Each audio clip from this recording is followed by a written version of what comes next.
I think it's both exciting and depressing that messages like mine have an audience.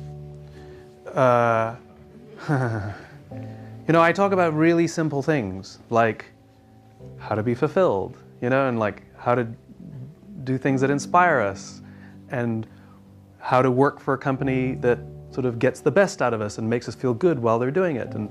And you know, it's kind of upsetting that people even wanting to hear that, meaning that there's a demand for it. But it also presents the most remarkable opportunity in the world, which means there's an opportunity for us to change the way work is done, so that all of those things are not the exception, but rather the rule. You know, it is the exception when somebody says, "I love my job." You know, so you meet somebody at a bar, he's like, "What do you do?" "Oh, I love my job." "Oh, you're so lucky," right? It's like that should be something special, is remarkable. And so the amazing thing is that ability to say, "I love my job, I love what I do," is actually not that complicated to find. And not ironically, it has nothing to do with the work that we do. It has everything to do with the people with whom we work.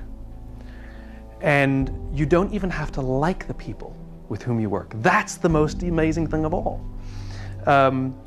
If you think about it, in the military, there are people who are willing to risk their lives for people they don't even like. We don't even like to give up credit for things, you know? So what is it that creates an environment in which people care about each other so much that they would risk their lives for people that they don't even like, right? Sometimes. This is remarkable to me. Human beings in all their complexity and all of the nonsense and all the messiness, what drives us is kind of simple.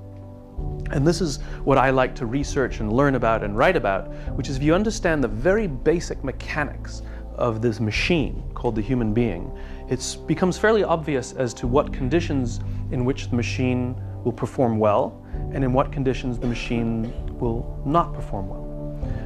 Very simply, our machine is a social machine. We are social animals, and we respond to the environment we're in. That's it.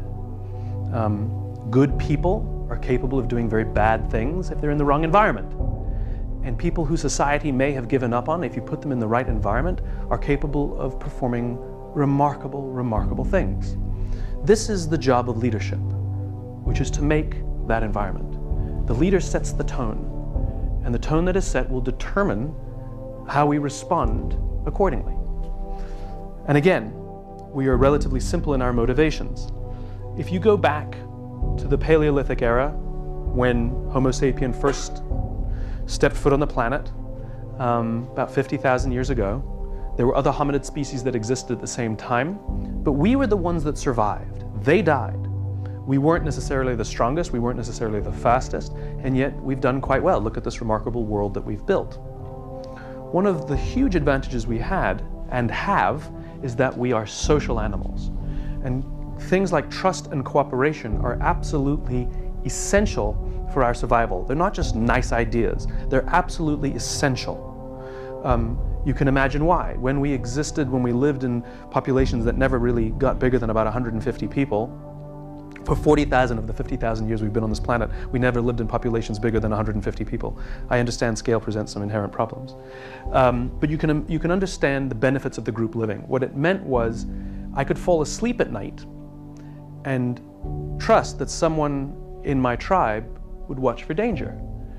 If I didn't trust the people in my tribe, I couldn't go to sleep. And this is not a very good system for survival or performance or anything, any other metric. It's the same at work. When we work with people with whom we trust, I don't need to double check your work. I don't need to see it before it goes out to, you know, you don't need my approval, right? When we have trust, we can let people go do their work, and even if they're subordinate, we don't need to double check or approve or anything. Things will happen because we trust them, because we all have each other's backs. We all have each other's interests in mind. The problem with things like trust and cooperation is that they are not instructions. I can't simply tell you, trust me. You can't simply ask people to trust you in your advertising, and you can't simply tell people, I want you to cooperate. Trust and cooperation are feelings, and this is the problem. So the question is, where do those feelings come from?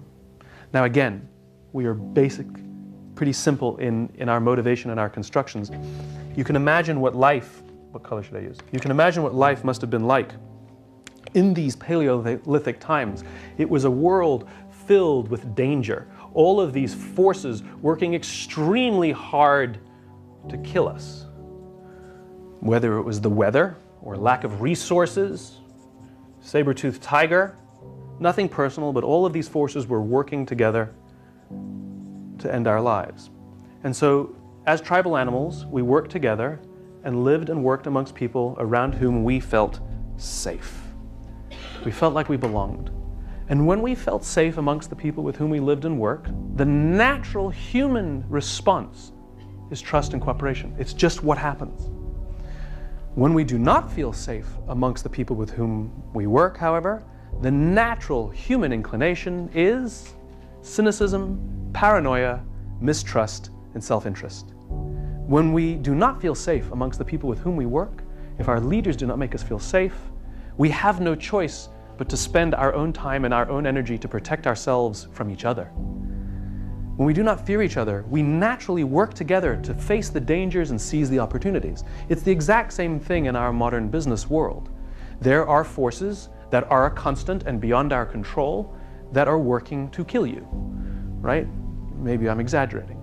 But there are forces outside, things like the uncertainty of an economy, the ups and downs of a stock market, a new technology that might render a business model obsolete overnight, your competition that sometimes is trying to kill you. It's trying to destroy that product or put you out of business, but at the very minimum is trying to frustrate your growth and steal your customers.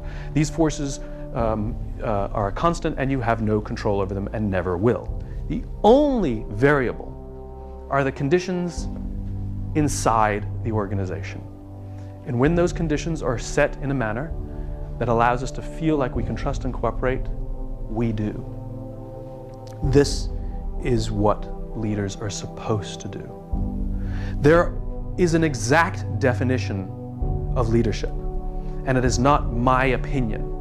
You know, I love all the books that come out and all the articles. What makes a great leader? What are the 5 things you need to be a leader? You need charisma, you need vision, you know, all of these things. I can tell you right now, those things are sometimes useful, but they're not essential. Not everyone has vision. Does that mean they're not allowed to be leaders? You know, some people have remarkable charisma and some people don't. Does that mean they will never lead? Of course, it's all nonsense. You can't manufacture these things. Some people are good strategic thinkers and some people are not. Some people are just naturally good at basketball and some people are not. There are skills, you can get better at them for sure, but you're either a visionary or you're not. These are not things that we can manufacture. In other words, they're not essential components for leadership. There's only one characteristic that I'm comfortable saying that all leaders must have to become leaders, and that's courage. Because leadership is hard, and it often requires sacrifice, and that it will happen, that you will have to put your interests, your comforts, your advantages aside so that others may gain. And that's sometimes really hard. In fact, standing up for others may mean that you might get your head chopped off. You know, a leader sometimes loses their job because they did the right thing, right? That comes with significant risk. The choice to be a leader comes at significant risk.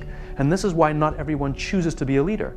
Leadership has nothing to do with rank. It has nothing to do with the title you have on your card. Leadership is a choice. That's it. I know many, many people who sit in the senior echelons of a corporation and they are not leaders.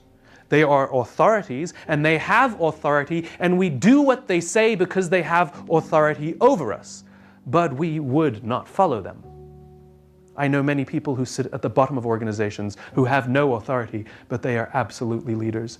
And the reason they are leaders is because they have made a choice. They have chosen to look after the person to the left of them, and they have chosen to look after the person to the right of them.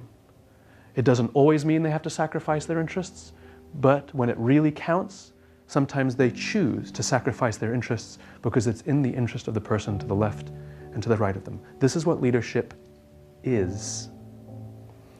The role of leaders is not an accident either. It's built into our anthropology. It's part of our survival, the reason we have hierarchy and we have leaders. For those times when we lived in these austere conditions, we had a little bit of a problem. It was a very practical problem. There wasn't necessarily enough food to go around all the time. We didn't have supermarkets and cars. We just go get milk. Sometimes there was food readily available and sometimes not. Which meant if someone brought home some food, and we're living in a population of up to 150, we would all rush in to eat because we're all hungry. And if you were lucky enough to be built like a football player, you could shove your way to the front of the line. If you were the artist of the family, you would get an elbow in the face. This is not a good system for cooperation. It's not a good system for survival, because the odds are that if I got punched in the face this afternoon, I'm not going to wake the guy if I see danger. Bad system. And so we evolved into these hierarchical animals. We are constantly assessing and judging each other, who's alpha, who's beta. We are naturally hierarchical, and we always organize ourselves in hierarchies. So even in meetings, we go to a meeting like, everybody's equal, I want you guys to work together. It's not going to happen. We are never equals. We always assess, we always judge, we always allow some others some deference and the role of leadership, and some of us defer and sort of take a more subordinate role. It always happens. Not necessarily a bad thing. And again, the reasons are very practical based on our history. Because what would happen was, when we would assess someone as our alpha, and let me be clear, your capacity to be an alpha in any population is not an absolute. It is relative to the population you're in. So you might be a technologist or an engineer, and you might think you're the hottest, best, most fantastic engineer, and so does everybody else, and you walk around like this, and you go take a dance class, all of a sudden your ego's not so big anymore, right? We've all had the experience, right? We've all had the experience where we shake someone's hand and we're nervous. You're not the alpha, you know? Or when we can sense that someone's nervous meeting us, you're the alpha, right? It's a relative scale. So when we assess that someone in the population is alpha, we voluntarily step back and allow them first choice of meat and first choice of mate. We let them eat first. We may not get the best choice of meat, but we will eat eventually, and we didn't have to get an elbow in the face to get that food. Good system. To this day, we are very comfortable with paying deference and offering advantages to those more senior than us. There's not a single person in this room, zero, that has a problem with somebody more senior than you at the company making more money than you as a salary, having a bigger salary than you. Doesn't bother you at all. You might think they're an idiot, but it doesn't actually bother you that they make more money than you because they outrank you. No issue. It doesn't bother us at all that somebody more senior than us has a bigger office or a better parking space. It is of no issue whatsoever.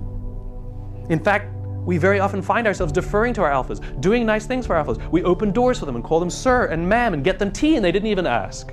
I can promise you that if, as you were walking out of this room, if Steven Spielberg happened to walk in, you would hold the door open for him. And then you would go home and tell your spouse or your boyfriend or your girlfriend, you'll never believe what happened today. I held the door open for Steven Spielberg. How come you don't advertise when you hold the door open for anybody else? It's because we're proud to sometimes do menial labor for those who we perceive as alphas in our system. We're proud to work for the groups that they lead and the organizations that they lead. By the way, you can't lead a company. You can run a company. You can only lead people. And so this whole idea of deference and how we always defer and sort of volunteer to these alphas is a natural human response, and it's a survival instinct, and it's all about this. And that's the point. None of those perks that you get for being the leader, for being the alpha, none of them come free. They come at a very high expense. You see, the group is not dumb. We expect that the person who's better fed, the person who's actually stronger or smarter than us, the person who has a higher self-confidence, has more self-confidence because of all our love and deference and hello sir and hello ma'am, and it actually boosts their self-confidence. We expect that this more confident, stronger, better fed person, when danger threatens the tribe, we expect them to rush towards the danger to protect us. That's the cost of leadership. That's why we gave you first choice of mate, because you might die. And we want to keep your genes in the gene pool. We're not stupid. And this is what it means to be a leader, the willingness to rush towards the danger to protect those in your care. It is a choice. You don't have to be a leader. It is a choice. If you don't like the costs of leadership, you may not accept the perks of leadership because they do not come for free.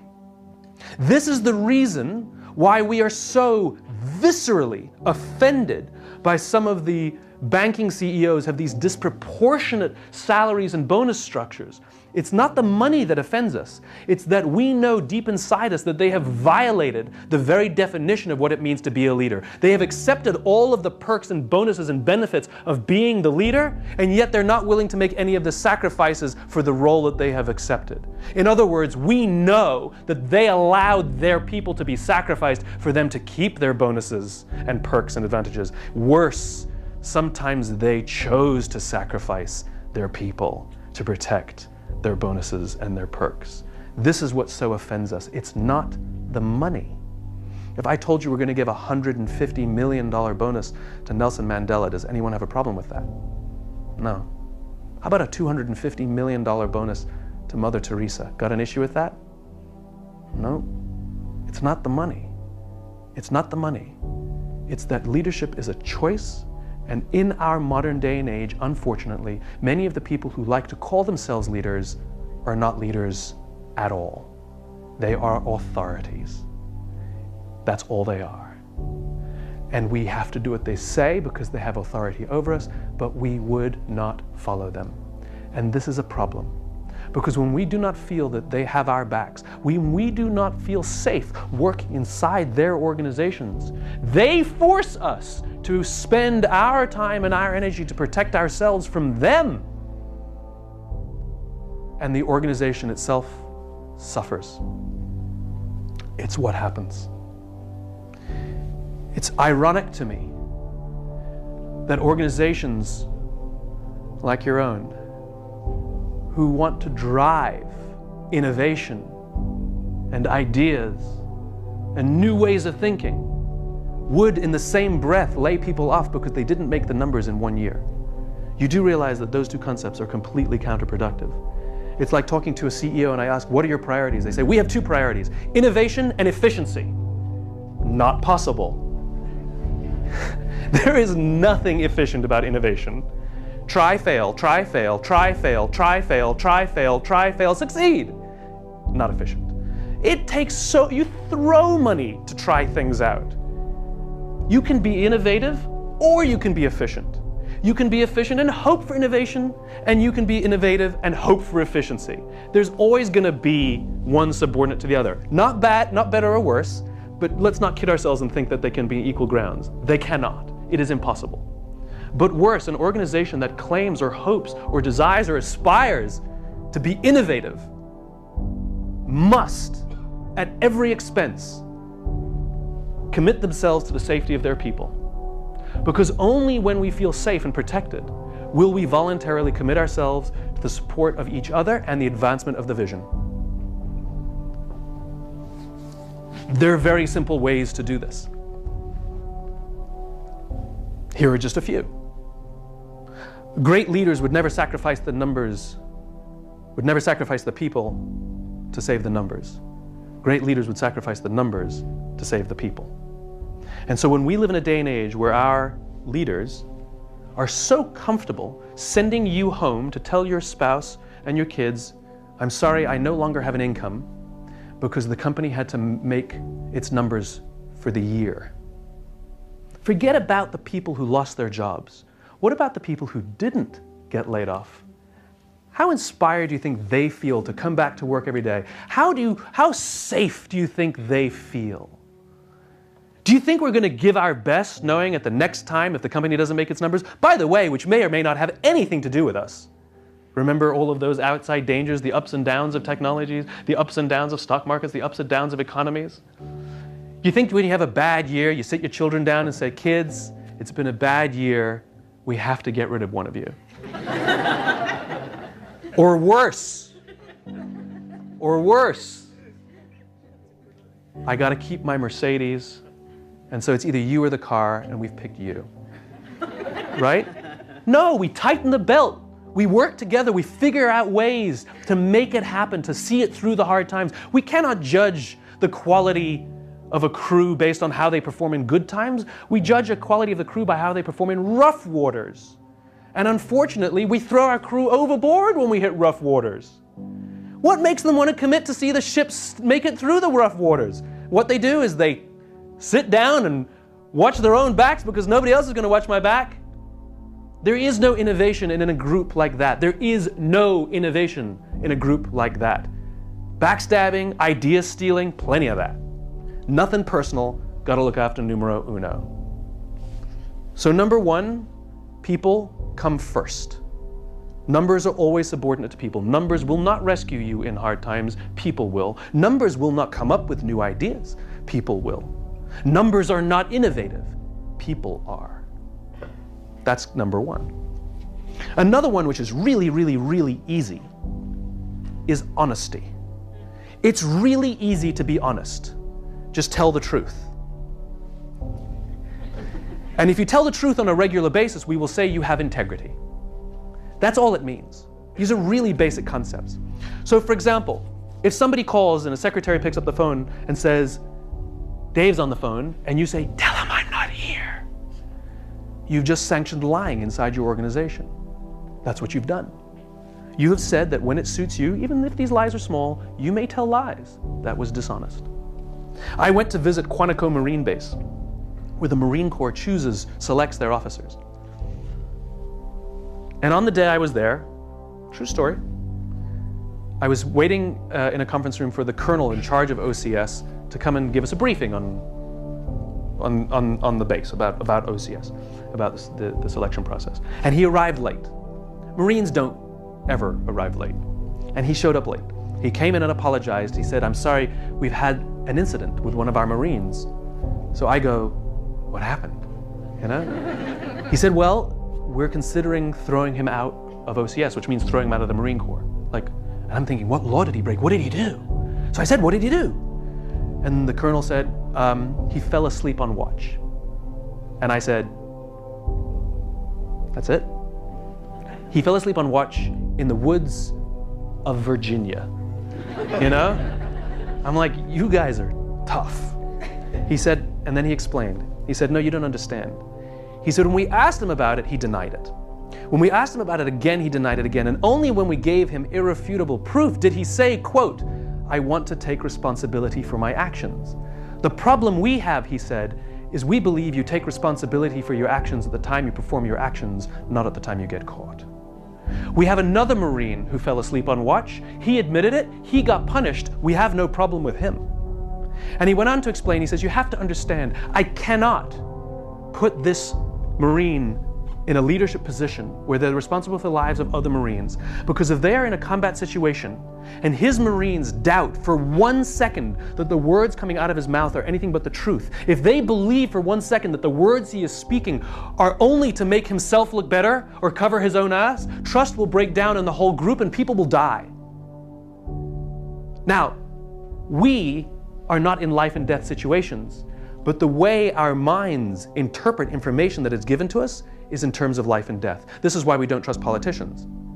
They tell us the things we want to hear. We don't prima facie disagree with anything we've been told, but we know that they don't believe the things that they're saying. And so we as human beings, we're very, very smart, and this is always ingrained in us. We always make sure just to keep a safe distance from anybody who we don't believe is honest, because if we were to find ourselves in a life and death situation with them, you know what, if I had to gamble, I'm going to say, won't go with them. When someone is honest, they're willing to tell us good news, they're willing to tell us bad news, they're willing to be upfront with them. Even if it's news that we don't want to hear, even if it's not in our interest, we're okay with it. We actually trust them. Hey, listen, I got to be honest with you. Your performance has been really bad these days. I love this. We're always taught to give sandwiches. Give them the good news before you get to the bad news, right? So give them something general and generic that they don't believe anyway. Hey, you're really smart. And on this one project that you did that you really completely, it's really specific when they give us the negative, right? In other words, we didn't believe the positive in the first place. We knew they were just biding their time to get to the negative. Honesty. I'll give you another example of honesty and how we respond to it, okay? We've all had this happen. You get an email that says to you, Dear Simon, I'd get that. You wouldn't get that. If you get that, send it to me. Dear Simon, haven't talked to you in years. Hope you're doing well. Congratulations on all your success. It's really amazing. Would love to catch up and get a cup of tea sometime. By the way, if you could go to this website, I'm trying to raise money for a project I'm doing. I would really appreciate it if you could vote for me or tweet it out. Thanks a lot, Dave. And what do you do when you get something like that? You're like, you know? Right? Now, what if we simply reverse the information? Dear Simon, I'm trying to raise money for this project I'm doing. Would really appreciate if you could click on the link and vote for me, and maybe even tweet it out. Haven't seen you in years. Hope you're doing really well. Congratulations on all your success. Would love to get together with you for a cup of tea sometime, Dave. In other words, tell me the reason you sent me the email. Right? The niceties are fine, but that's not the reason you sent me the email. It was dishonest. It was disingenuous. Honesty is such a simple thing, right? It's such a simple thing, and when it is afforded to us, we respond with loyalty and trust and commitment and devotion and loyalty, because why wouldn't we?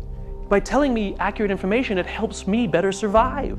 I like that. I appreciate that. I'm going to stand next to the honest one. Honesty is king. Hard, but important. And if we screw up, be honest about the screw up. I want you to know I wasn't honest with you. I was in a weird position, and I should have told you the truth, and I didn't. I got embarrassed, and then I made it worse. I don't know. I'm sorry. I'm ashamed. You know, like we can be honest about the failings even. We can accept punishments. Great organizations, if people screw up, you can be punished, but it doesn't mean you'll lose your job. If we fear that we will lose our jobs, we don't work in safe organizations. If we fear getting in trouble, that's okay. When we fear getting in trouble from our parents, we don't fear that they're going to throw us out of the house, right? Same thing, same thing. Here's another thing that is easy to do and is a component of leadership, right?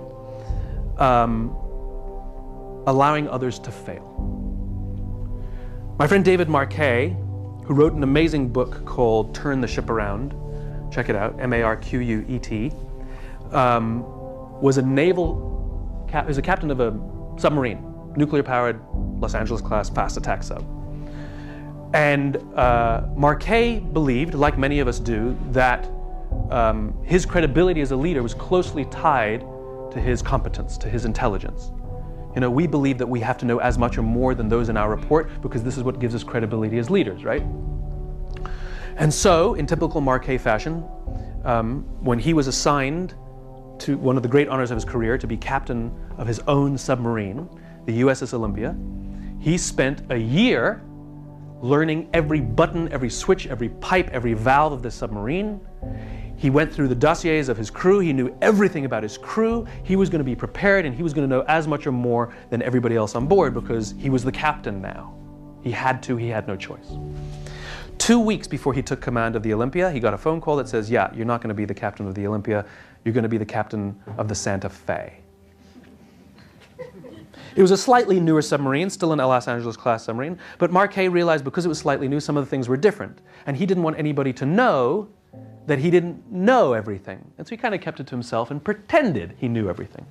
But that's okay. You know, he's a smart guy, he's a competent guy, he obviously trusted him enough to be captain. He was fine. Then there was another little wrinkle. Where the Olympia was the best rated crew in the United States submarine fleet, the Santa Fe was the worst rated crew in the submarine fleet. They ranked last or close to last in almost every readiness measurement in the entire that the Navy had, right? But Marquet figured, that's okay, I have a bad crew, it's all right, I'm going to be a good leader. If I give good orders, I'll have a good ship, and if I give great orders, I'll have a great ship. So they set sail, and about 2 or 3 days into being out there, you know, when they got ready, he was like barking orders, get ready for this, get ready for that, and everybody was following his orders, and off they went out to sea. It was a great feeling, everybody, when they do what you say, right? And about 2 or 3 days out, they were submerged, and they decided to run an exercise. So they turned off the reactor manually and pretended that they are having a meltdown, and they ran the boat on battery power. It's called EPM, right? And Marquet decided he wanted to add a little tension, see how well they would do with more difficult situations. Then he gave a simple order: ahead 2/3. And what that means is run the boat 2/3 its maximum speed. To his side was his navigator, who was the second in command at the time, in the bridge, and he was also the most experienced sailor on board. He'd had 2.5 years aboard the Santa Fe, and he repeated the order: ahead 2/3, and nothing happened. And Seaman Jones, junior sailor, sitting at the controls, was squirming, literally squirming in his seat. So Marquet peers out from the side of his periscope and says, "Seaman Jones, what's the problem?" And Seaman Jones replies, "Sir, there is no 2/3 setting. Apparently on this slightly newer Los Angeles clip, there was no 2/3 setting on the EPM." So he turns to his navigator and he says, "Did you know this?" And the guy goes, "Mm-hmm." He said, "Then why did you give the order?" He said, "'Cause you told me to." And that's when Marquet realizes he's aboard a ship he doesn't understand, and he has a crew that's trained for compliance. It's not like you can just turn around and ask for a new boat or change a crew out. We in the private sector think that we have an advantage because we can hire and fire people. You're assuming that we're hiring and firing the right people. We think that when things don't work, just change the people. Get rid of the weak links. Marquet didn't have this. This is his crew. He's stuck with it.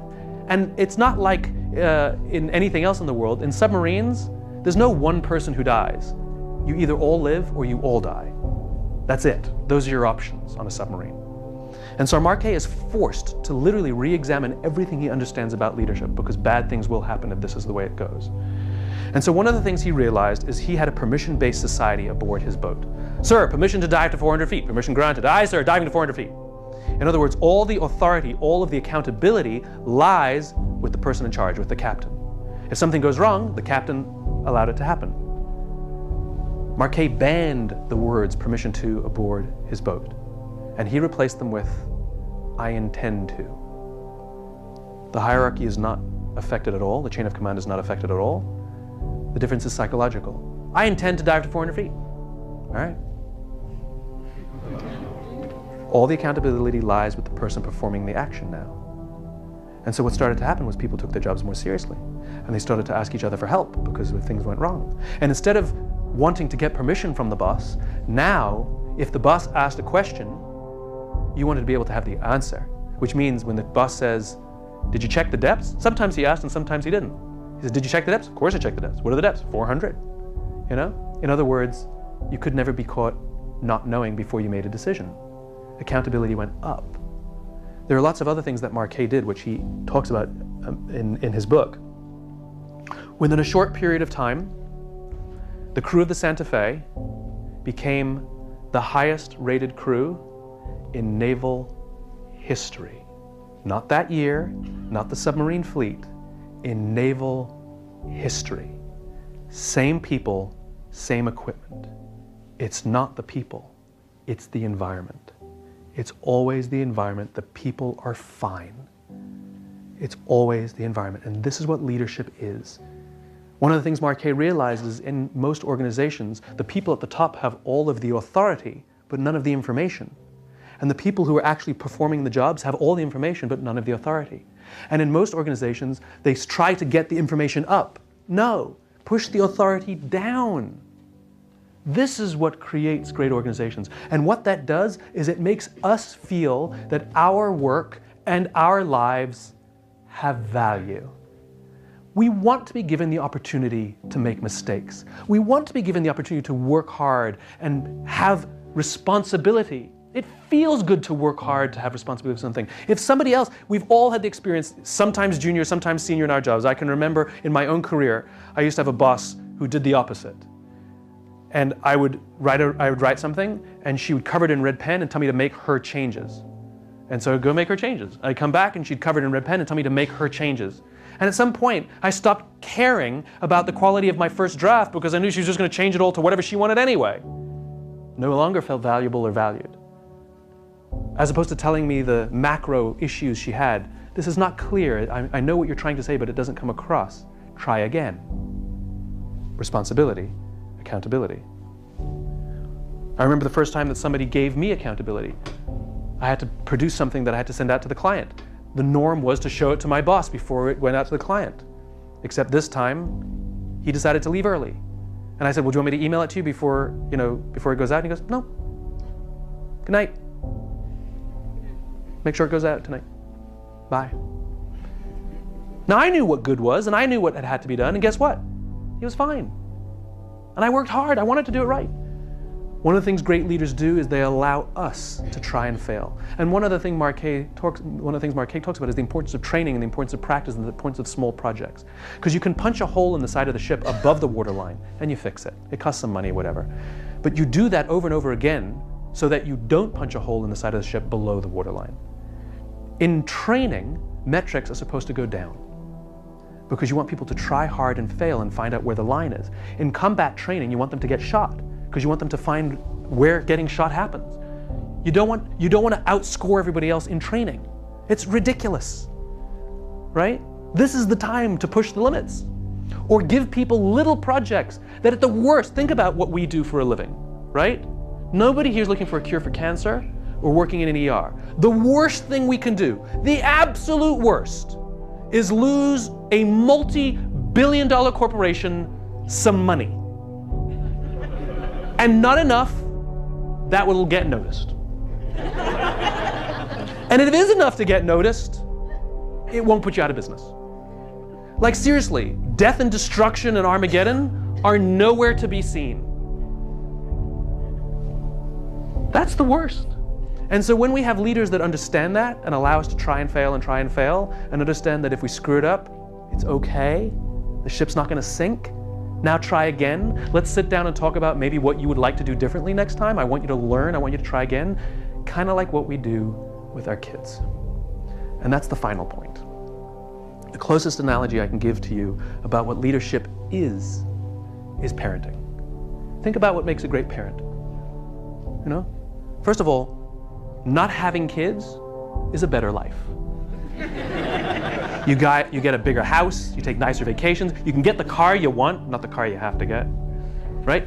Much more sleep, right? Yet we choose, for some reason, to have children. We choose to make these sacrifices because in time, it's kind of worth it to see this little thing grow up and make something of themselves that we got to look after. It's kind of worth it.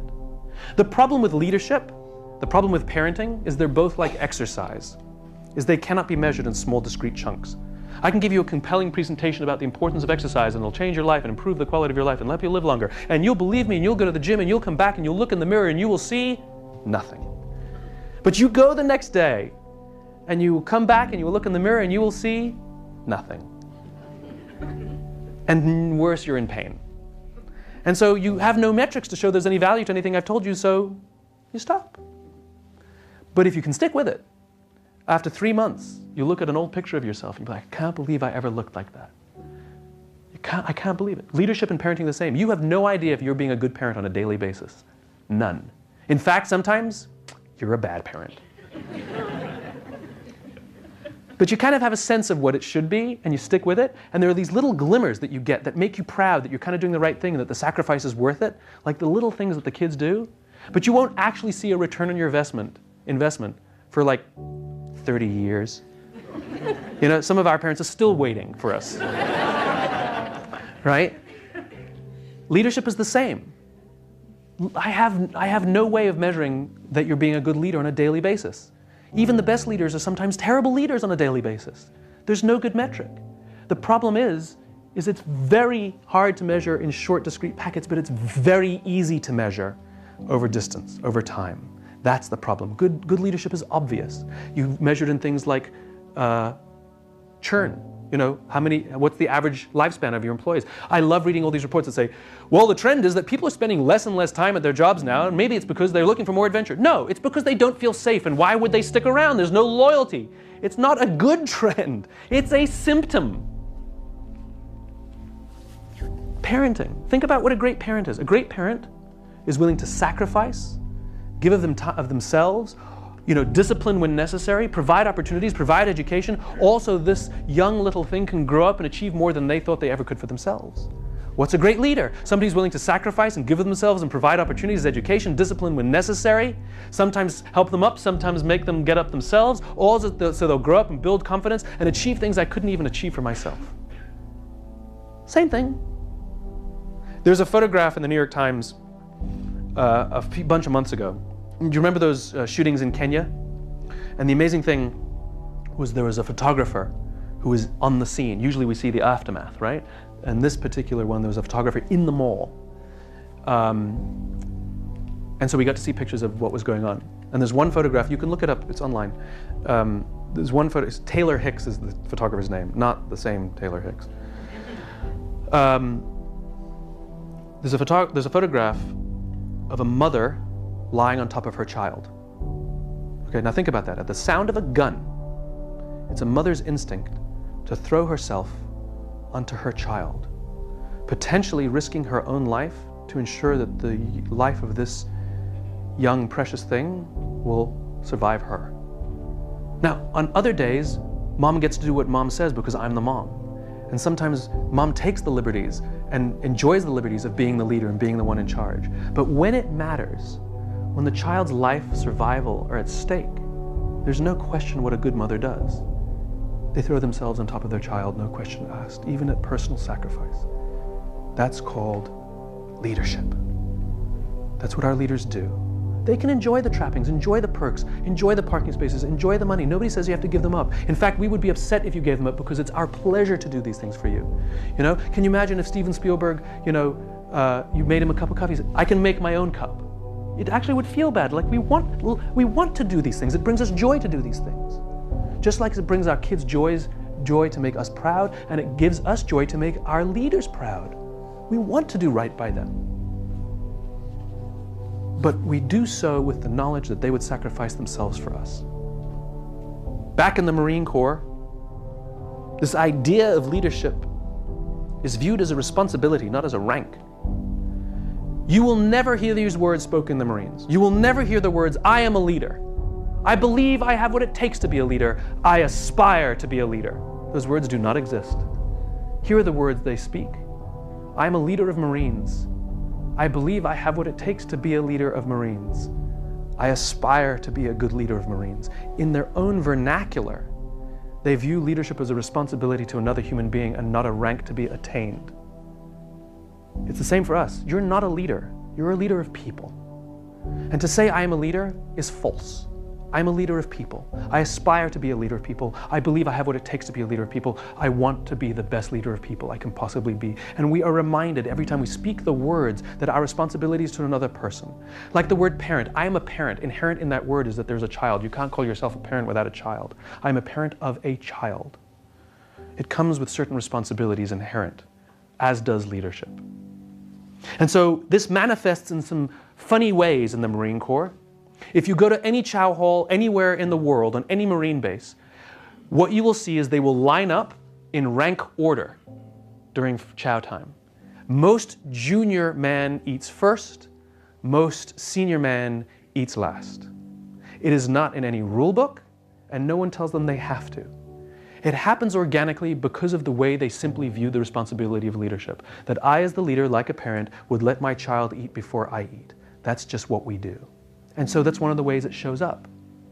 I was told a true story. I was told a story of a Marine officer who was deployed, and they were eating with the group, and that officer made sure that his men ate first, as is the custom in the Marine Corps. And they ran out of food. The officer didn't get to eat. So when they went out back into the field, all of his men brought him some of their food so that he may eat. This is what happens. When we as leaders commit to the safety of our people will give us their blood, sweat, and tears, and they will make their own sacrifices to ensure that we are kept safe and to ensure that our visions are advanced. We cannot sit here with our arms folded and simply complain that our leadership doesn't look after us, that our leadership doesn't get it, that they would sooner sacrifice us to save the numbers and they would never sacrifice the numbers to save us, that they listen to Wall Street, they don't put people first, they claim they drive innovation, but they're not creating the environment that would create innovation. We cannot complain because we must be the leaders we wish we had. We have a person to the left of us and we have a person to the right of us that we can take responsibility for. Sure, you don't love your job, but do they? Are you committing yourself to ensuring that they feel happy, that they feel safe, that they have the job they love, that they feel like they're learning, that they feel they have opportunity? We have entire sections in the bookshop called self-help. We have no sections called help others. And yet the science is clear. Our own sense of happiness, our own sense of fulfillment, our health, and indeed the success of the organization itself are tied entirely to our willingness to serve those in our tribe, to look after those who we would call brother and sister, which we don't do in companies. We have colleagues. In the military, they have brothers and they have sisters. We don't always like our brothers and sisters, but my goodness, you threaten my brother or my sister and you got to deal with me. Thanks very much.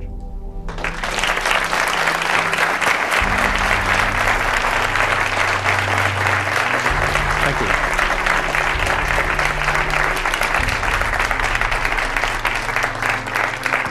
Thank you very much. Thank you very much. We have time for questions. Yes, in the back. It's a very interesting example you say with the brains. Could you sort of throw some light on why? Can you speak up?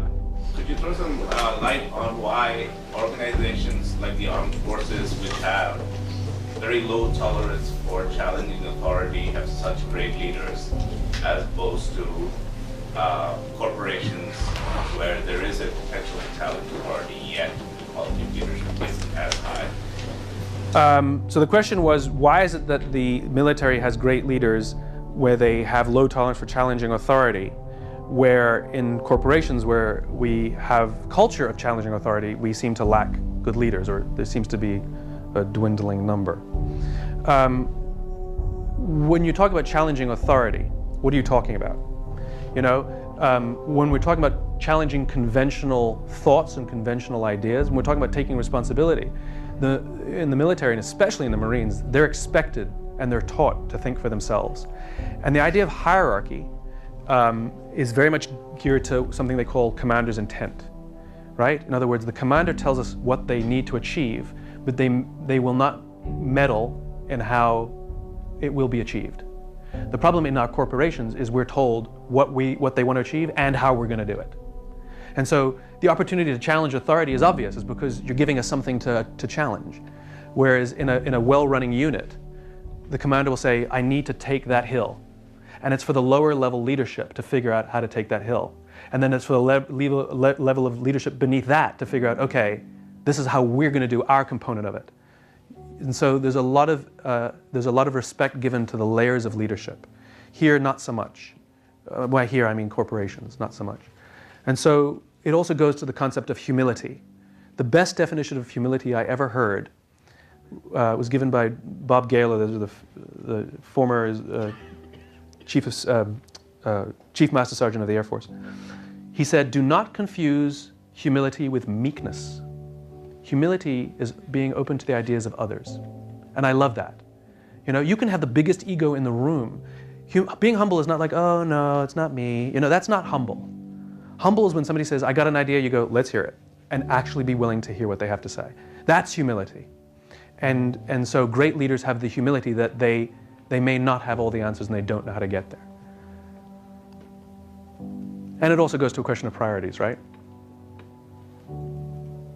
Which is based on bonus structures. We are largely incentivized to grow a number within the year. That's how we get our incentives. And we're not incentivized to create something stable that will last 100 years. And so what you have is a lot of large, relatively unstable organizations. Well, that's what they wanted, that's what they got. We're fast growing.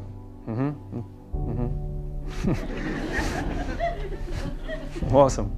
It's good for the year, right? This is we were just talking about this at lunch. This is the difference between this is the folly of the stock market, right? Make sure this is on the camera.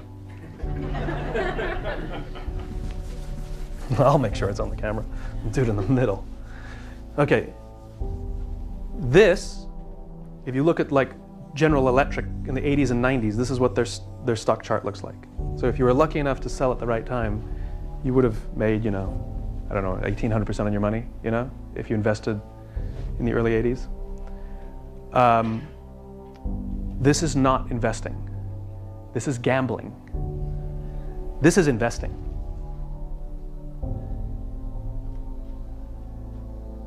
We invest in our children. We invest in education.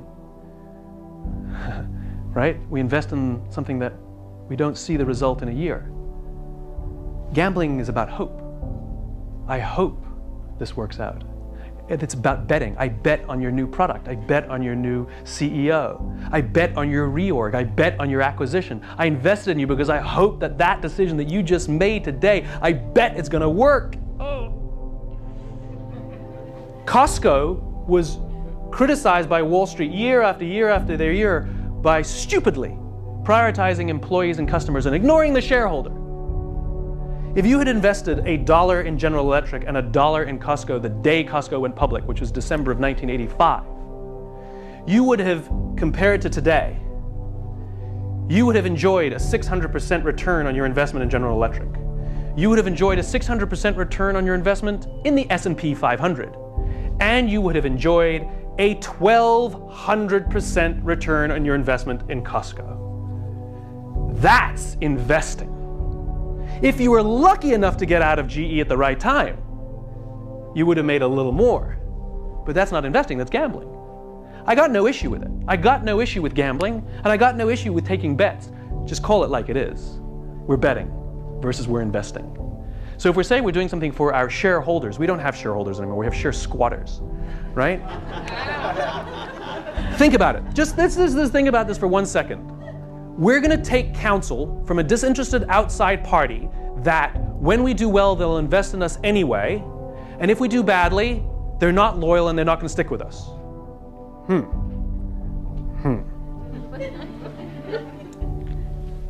I'll stop there.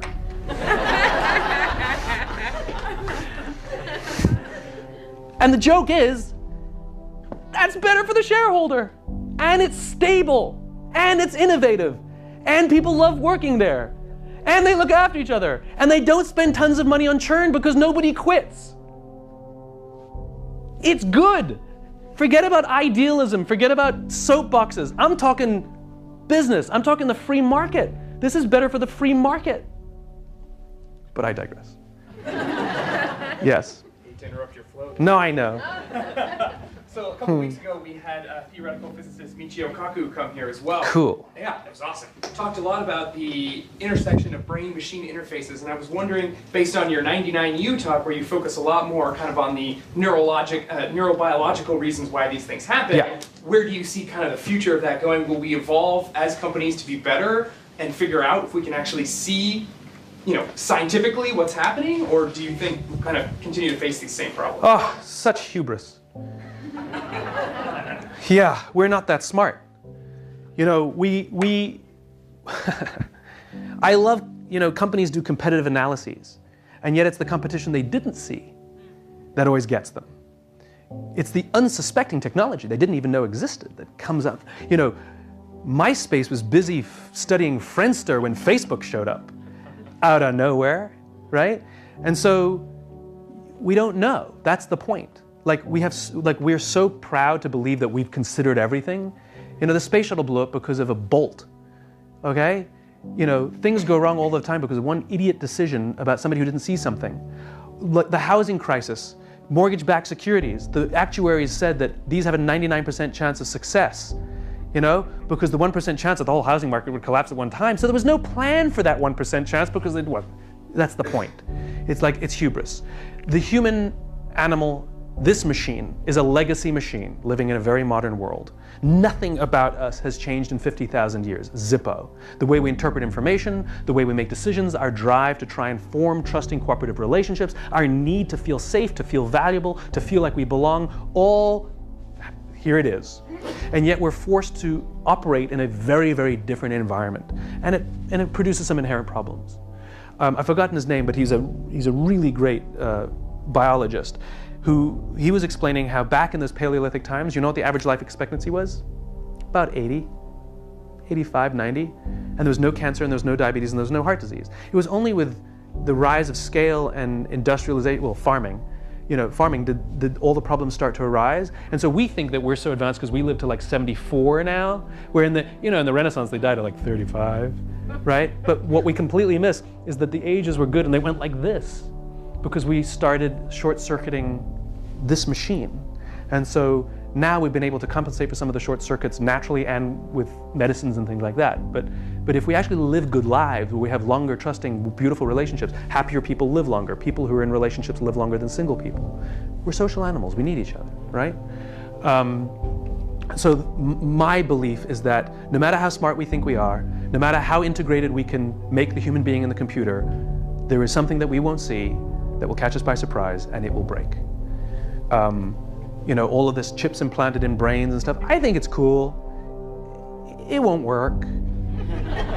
I mean, come on, we can't even figure out the cell phone.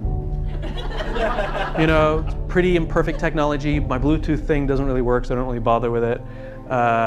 Calls get dropped, and I got Verizon, it's better than the others, and I still lose calls. Sometimes the calls aren't clear, sometimes I can't hear them. The handsets are kind of disposable. Like, it's kind of junk technology. It's pretty good, not great, right? Like, we don't build things to last anymore. So, yeah, I think it's nice in theory. Yeah, it's good. They'll do some stuff, but it'll break.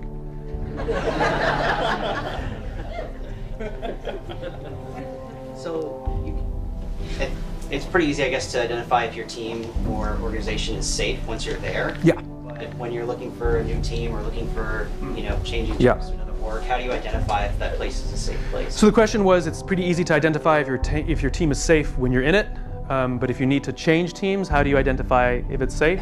Great question. It's called dating. It's called making friends. It doesn't happen immediately, and you can't tell. You go on a first date, and it feels kind of good. And so you go on a second date, and it feels kind of good. And after like 3 weeks, you're like, this is ridiculous, In other words, we make the decision to join teams, or we make hiring decisions too quickly sometimes. They met everybody on the team, we like them. Okay, now it didn't work out. It is our responsibility to assess the team we want to join based on their values and based on their beliefs. It's the concepts of why and the other things that I've written about. And there's some ways to figure that out. For example, you have to know your own before you can assess others, obviously. But here's a great example. Someone will approach me and say, we want you to invest in our company, our little startup. I go, great. What's your exit strategy? They go, we have a 5-year exit strategy. I'm not interested. Because I'm not interested in things for short term. So there's little questions that I can ask. Who's in charge? Me. Who's your partner? I don't have one. I believe in mom and dad. I believe in CEO and COO. I believe in visionary and operator, working in concert to make it happen. When one person thinks they can do it all, not so much. So these are little things where I've learned over time to test my beliefs. But you have to take time. You have to get to know them. I'm a great believer in dating and getting to know somebody. And sometimes it's in the job. You never expect that you'll feel like you belong in the first week. It won't ever happen. 6 months minimum, sometimes longer. Like how long does it take to fall in love? Certainly not a week, we know that. But if you've been there for 7 years and you're not in love, it's time to move. Human relationships are human relationships, whether it's dating, whether it's work, whether it's sports, human relationships are human relationships. We're always looking for trust, we're always looking to feel safe. I guarantee you that almost every single person in this room is sitting next to somebody you chose to sit next to. Why is that? Why didn't you split up and sit somewhere else? And this is why we keep the empty seats blank. I know you guys don't know each other. Because it's like we go to the movies, we sit next to our friends and we leave an empty space, right? Because we feel we're driven by safety. We feel safe next to someone we know, and we feel uneasy next to somebody we don't know. Nothing personal. It's just the way we are. Same thing. So it takes time. It takes time. And I have no app for that. I got nothing that can speed up the human relationship. I do find it ironic, however, considering I'm speaking out of turn, I might as well just go with the flow. I do find it ironic that companies like Google and Facebook and sort of all these social media companies invest huge sums of time and energy and money to figure out ways to organize their corporate culture so that people will cooperate better, and they have common eating so that people they can sit on benches together, and common spaces to work together, all so that they can be much better at working together to produce a product that keeps us apart from each other. I just love the irony of that. You know, that they know what gets the best out of people is cooperation, so they can produce a product that leaves us not cooperating. I just love that. Yes? If you find yourself in a place that you consider unsafe, is your best strategy exit? No. The question was, if you consider yourself in a place that you feel unsafe, is the best strategy exit? Absolutely not. The best strategy is to step up. The best strategy is to be the leader you wish you had. The best strategy is to find someone you trust and say, we have each other, let's look after each other, but let's also commit to looking after everybody else. There's some good research on this as well. There was an article in HBR some time ago about how to deal with a toxic leader. And if you have a toxic leader, you can see this in dictatorships. Same idea, the same thing, right? So what dictators do is they seed paranoia and create separation amongst the people. Because dictators know that if the people come together, they're out. Dictators always fear the people. And that's because, anthropologically, it's not the leader that has the power, it's the group that has the power. We're social animals. Leaders have power over us as individuals, but as a group, we control the leader. And so in toxic environments where you don't feel safe, very often what happens is an environment of fear and paranoia is created such that the people no longer help each other. They're too busy worrying about themselves. Maybe you have one friend who watches your back, but it's not enough. And so they maintain their control. And so what you want to do is break down these barriers and say, hey guys, all we have is each other. If we're going to be happy at work and we're going to survive this and we're going to do good things, we have to look after each other. And what the research shows is two things happen. One, this person becomes completely emasculated. They lose their power. And usually higher ups then start to notice. Because they are very good at managing up and pretty bad at managing down. You're welcome. Yes, in the back. Last question. Oh, wait, now we'll go longer. So how do you know, a leader, toxic heroes in a media, many times they project themselves on the situation, Yes. real psychosis, in such a way that you don't realize. Great question. The question was, how can you tell if someone's toxic? Because sometimes they say the right things, and they present themselves as these wonderful leaders. Again, time. And this is the importance of consistency. Right? There's a difference between consistency and intensity. And consistency always wins, right? You cannot be healthy by doing a cleanse once a month. You know, I'm going to cleanse. No, it doesn't work, right? You know what keeps you healthy? Being healthy every day. You know, going to the gym and working out for 10 hours doesn't make you healthy. Doing a little bit every day makes you healthy, right? So consistency is always king over intensity, which is why reorgs don't work, because it's an intense...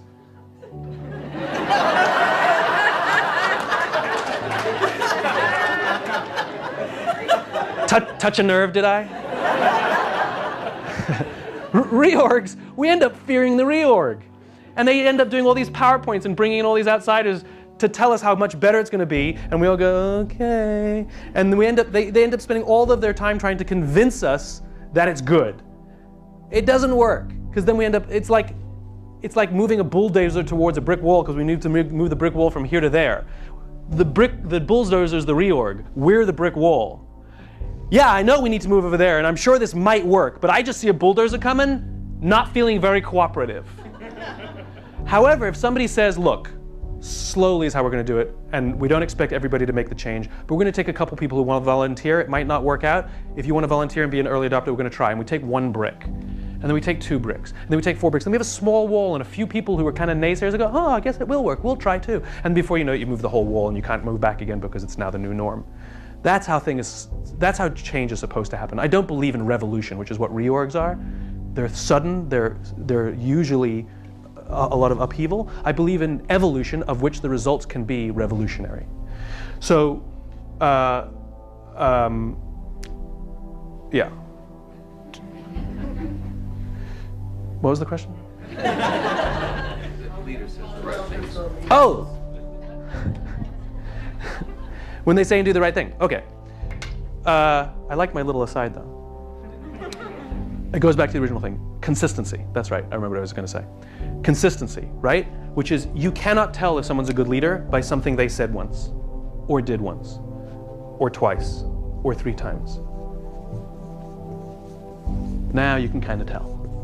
A couple failings are okay. We don't mind that. We're patient. We're good. We know no one's perfect. As opposed to junk, junk, junk, a couple good things, junk, junk, junk, a couple good things. You know?